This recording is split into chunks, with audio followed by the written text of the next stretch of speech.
আমরা আসলে প্রতিনিয়ত প্রতিদিন প্রতিটা ঘন্টায় আমরা এই মুহূর্তে ব্যস্ত আছি কিভাবে আইন শৃঙ্খলা পরিস্থিতি নিয়ন্ত্রণে রাখব, কিভাবে অপরাধ দমন করব, কিভাবে যারা সাধারণ মানুষ তাদেরকে একটু স্বস্তিতে যারা তারা চলাফেরা করতে পারে, তারা যাতে ছিনতাইকারীর সম্মুখীন না হয়, তারা যেন চাঁদাবাজের সম্মুখীন না হয়, তারা যাতে দস্যুতার সম্মুখীন না হয়, কোনো অপহরণ না ঘটে, এই অপরাধগুলি নিয়ন্ত্রণে আনার জন্য, এই অপরাধীদের গ্রেপ্তার করার জন্যই আমরা সবচেয়ে বেশি এই নিয়ে চিন্তাভাবনা করি, এই নিয়ে কাজ করি।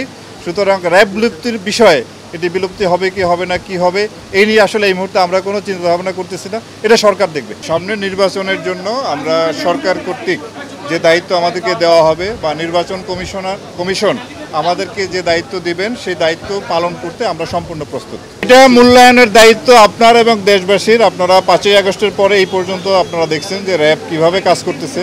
আমরা দেশে যে কোনো ধরনের বড় ধরনের যে ক্রাইম সংগঠিত হলে তাৎক্ষণিকভাবে আমরা সেখানে যাই এবং কাজ করি। আপনার মিটফোর্ডের যে মার্ডারটা হলো তার বেশ কয়েকটা আসামি আমরা গ্রেপ্তার করেছি, এবং আপনার গাজীপুরে যে সাংবাদিক হত্যার ঘটনাটা ঘটলো এবং এটা আমরাই প্রথম আসামিটি আমরাই গ্রেপ্তার করি, এবং পরবর্তীতে পুলিশ এবং আমরা যৌথভাবে এই পর্যন্ত 8 জন আসামি গ্রেপ্তার করেছি। আপনারা জানেন যে 8 টুকরা লাশ যেটা ফেলে রাখা হয়েছিল, একেবারে ক্লুলেস একটা মার্ডার, সেটাও খুব স্বল্পতম সময়ের মধ্যে এই ঘটনা আমরা ডিটেক্ট করি এবং তার যে আসামি 3 জন আসামিকে আমরা গ্রেপ্তার করতে সক্ষম হই। কক্সবাজার এলাকায় মাদক বিরোধী ব্যাপক আমাদের অভিযান চলতেছে এবং বিপুল সংখ্যক আমরা আপনার ইয়াবা উদ্ধার করেছি, অস্ত্র উদ্ধার করেছি। আমরা মনে করি যে দেশের সার্বিক আইন শৃঙ্খলা নিয়ন্ত্রণে রাখার জন্য, ভালো রাখার জন্য এবং অপরাধ দমন করার জন্য আমরা এখন প্রস্তুত এবং এইভাবে কাজ করে যাচ্ছি। আমি মনে করি যে দিন দিন পরিবেশ ভালো হবে এবং একটি সুষ্ঠু নির্বাচন করার জন্য যে পরিবেশ দরকার, যে পরিস্থিতি দরকার, আইন শৃঙ্খলা পরিস্থিতি যতটুকু নিয়ন্ত্রণে রাখা দরকার, আমরা ইনশাআল্লাহ সেটি করতে সক্ষম হব। ধন্যবাদ আপনাদেরকে। অস্ত্র উদ্ধার অভিযান আমাদের চলমান আছে।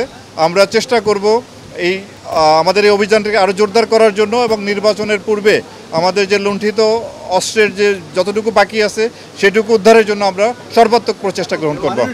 এই নিষিদ্ধ পলিথিন যাতে ব্যবহার না হয়, এটা যাতে বন্ধ করা যায়, সেই জন্য আমরা একযোগে কাজ করব। আমরা আপনার এর যে উৎপত্তি স্থল, যেখানে এটা তৈরি হয়, সেই ফ্যাক্টরিগুলো আমরা খুঁজে বের করে সেগুলোকে বন্ধ করব।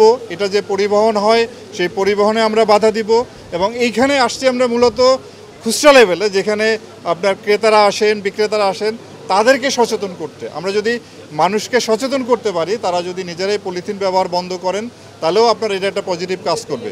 আমরা সব ক্ষেত্রে, অর্থাৎ উৎপাদন, বিপণন এবং খুচরা ব্যবহার সব ক্ষেত্রেই আমরা কার্যকরী ব্যবস্থা নিচ্ছি।